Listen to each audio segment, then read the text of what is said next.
What is up, fellas and lady fellas? Welcome back to Just Nuts, guys. Today, we got a ton more new Rush Duel cards coming from those two structure decks, and I want to go through them. I kind of waited a while. They dropped a few cards here and there, but like there's some vanillas and there's some underwhelming stuff, but I think we finally got enough stuff that's interesting that I was okay to go ahead and make a video on all of it together. And so that's what we're doing here today. We're going through, a whole new just mound of Rush Duel cards. Remember the last time we did this was, a week and a half ago-ish, whatever. Maybe a little over that, 2 weeks ago. When we got like the first reveals for the two structure decks, the like main rival to the main character and his dragon stuff, some vanillas, a cool boss monster, and then this cool spell card that like wipes the field. It's very, very powerful, especially for that kind of game. Oh, did I already have this open? I already did. Woo! I'm smart. And then we also had Yuga, his main character stuff, hiding somewhere else. All right, whatever, I'm missing it. But whatever, he had like the 7-Zord Magician, 2 more vanillas, and his stuff, so that's fine. All right, but at least looking at the new stuff, we have new cards here today. Let's start off here and just go down the line. So first we have Brave of Dawn, Light Across. Very cool looking card. I like the artwork a lot. He's a level 7 Light Warrior effect monster with 2100 attack, 1500 defense. He has an effect, but its requirements are returning 2 spellcaster monsters in your graveyard to the deck to activate. So that's not the biggest deal if you're playing him in a spellcaster deck, because keep in mind, he's level 7. You're going to have to tribute 2 monsters just to get him on the field.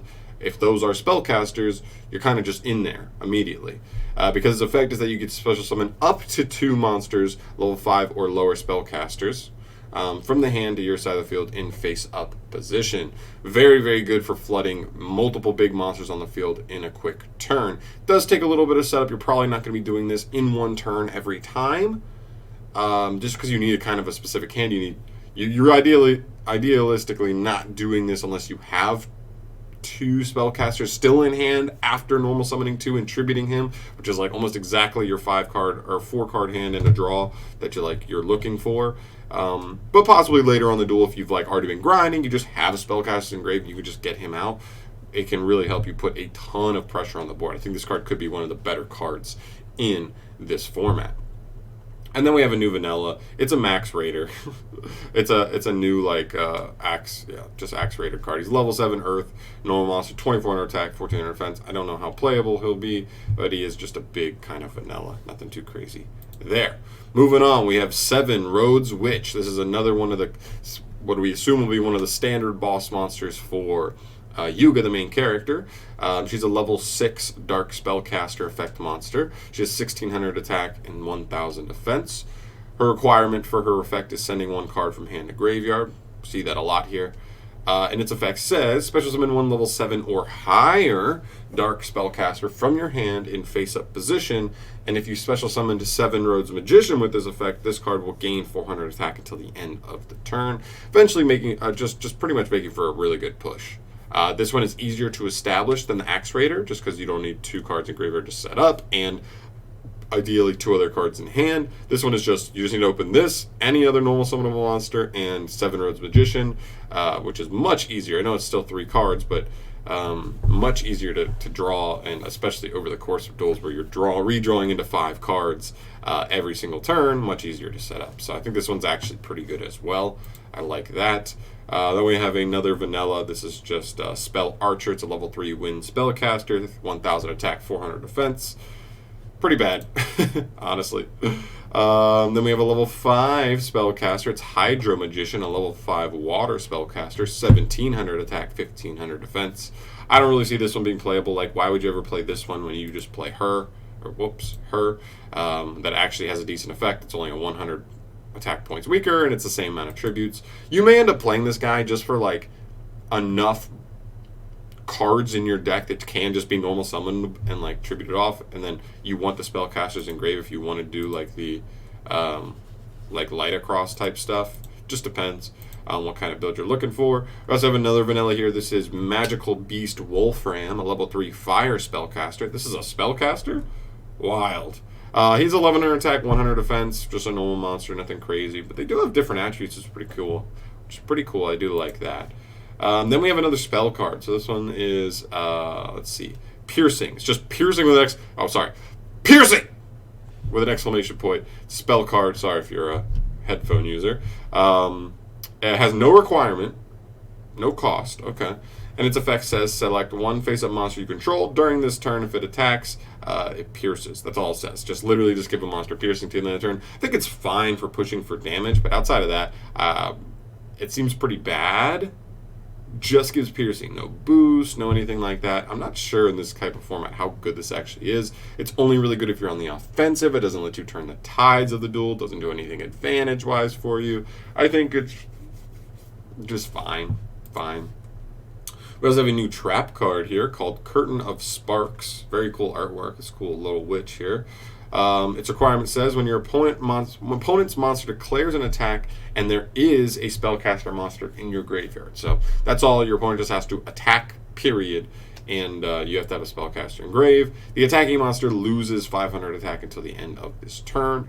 That's okay. I mean, I think at the beginning of this format, that could be very good because I think a lot of the stat lines will be very close together. I mean, look at the monsters, the normal monsters we were looking at. He's 1100, he's 1000, and like she's 1500 or 1600. So like she could literally attack, and you have him, and they just at least crash, and you just traded like attributed monster for like a regular monster, which is like not bad at all. So I think it's fine. I think it's totally fine. It does have to wait for your opponent to attack. I think it's okay though. Then we move to Luminous Shaman, a level 2 light spellcaster monster with 500 attack, 0 defense, so very, very weak. Its requirement for its effect is that you can activate this card by sending this face-up card on your field to the graveyard. The effect is select one face-up monster, level 4 lower spellcaster, has to be a level 4 lower spellcaster, you control. During this turn, it can attack directly. Now that could actually be pretty nice as well. Still, I believe they play with 8,000 life points in this format. Am I right on that? Is it 8,000 or 4,000? I can't even remember. If it's 8,000, this is like way worse because like if it's 4,000, it's very easy to just like have one big push turn, and even if your opponent pushes back, this could just give you the means of just like punching for the last little damage. I can see this being like a cheeky card that like helps you finish off duels for sure, but not much other than that. Next up, we have Twin Edge Dragon, a level 3 light dragon with 1,000 attack. Its requirement is you can activate this by sending one card from your hand to the graveyard. Pretty standard stuff. This card gets to attack twice. That may be one of the best cards like in the game. It attacks twice, but it's only 1,000. So what does it get over? It's interesting. Well, I'll say it's interesting for now. It's still pretty weak. So like, what does it get over? Even if it can attack twice, but that definitely is good potential, especially paired with like the card that lowers stuff by 500. Although that's only when your opponent attacks. So I don't know. I think this card is really interesting. We'll see if it's too weak or not to actually do anything with it. But whatever. Next up, we have DragonBat. It's just a normal monster, a normal level 3 dark dragon, 1,000 attack, 400 defense. He's just the equivalent of whatever this guy, like literally. So, yep. Moving on, we've got another vanilla. We have Dragon's Priestess, a level 3 water dragon. She's the equivalent of the other guy. That's 1,100 attack, 100 defense. They're trying to just make these super balanced, I think. So, yeah, just more dragon support. And then we have this guy. This guy is probably the most exciting card out of all of these, for sure. He's a trap. This is Counter Offensive Dragon Strike. Its requirement is when a dragon monster you control is destroyed by an opponent's monster's attack, you can activate this card by sending a card from your hand to the graveyard. So when your opponent destroys something by battle, one of your dragons by battle, you send a card from your hand to the graveyard, which allows you to select and destroy one monster your opponent controls. This might be one of the best cards in the entire game, right out the gate. Obviously, this is definitely subject to being power crept, but it's pretty good. I mean, really, it's literally what, like, I guess like Sakuretsu armor, except that you do have to lose your monster. So it's more like Michizure, I believe is the card, where if you're destroyed by battle, you just like pop a monster. Pretty good, man. I think this will, because of the format's going to be so basic, so standard, and like so battle reliant, I think this card will be like very good out the gate. And a couple of these are pretty good. I think the double attacker guy is interesting. That's an interesting one. Let you attack directly. The battle Stat changing could be decent as well. Piercing is okay. She's pretty good, and also he is pretty good. So some pretty interesting cards here. Obviously still some vanillas. That's kind of how this format's going to start, and we'll probably just see more power creeping, more effect monsters, and effects getting slowly and slowly better and better, and all that stuff. But they have to take it slow because of the way this format works. You just get unlimited summons, you draw 5 cards every turn, you know, all that stuff. So guys, let me know your thoughts down below. I know this is still like an OCG product. We still don't even have this confirmed for the TCG at any point. But let me know what you think. Let me know if this is cool and you really wish, you know, we were getting this. And just your thoughts on these cards altogether and how good they are in this format. But that'll do it for me here. Otherwise, thank you so much for watching this video. As always, subscribe to the channel if you have not yet. And I'll catch y'all in the next video. Peace.